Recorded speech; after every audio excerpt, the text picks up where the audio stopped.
Voilà la situation à Cavani depuis le 22 mars. Suite au démantèlement définitif du camp illégal, des migrants se sont installés dans la rue, faute de solution d'hébergement.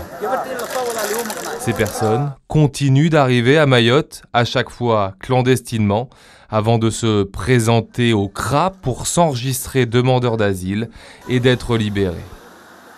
Aujourd'hui, ils sont 559 en attente pour déposer leur demande d'asile. Une fois effectuée, ils peuvent prétendre à une des 450 places d'hébergement proposées à Mayotte. C'est totalement insuffisant, Souligne un acteur du secteur, alors que ces places sont toutes occupées actuellement. Comment Mayotte va-t-elle désormais gérer l'afflux de populations venues du continent africain et demandant l'asile ? Pour les forces vives, la solution est simple, mieux contrôler les frontières. Pour les maires, Mayotte ne peut pas prendre en charge ces personnes.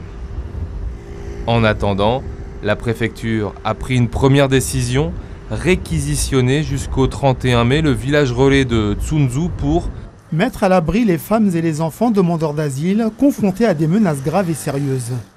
Le maire de Mamoudzou, de son côté, a pris un arrêté pour interdire l'occupation de façon temporaire ou permanente du domaine public à Cavani. Arrêté difficile à faire respecter au vu de la situation aujourd'hui dans le quartier. Dans les autres points d'entrée, en Europe, des camps de transit ont été créés. C'est le cas ici à Lampedusa, en Italie.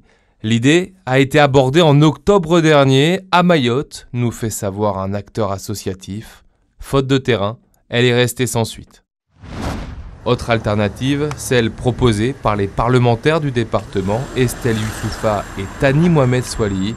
Le sénateur l'avait expliqué dans Zakweli en février dernier.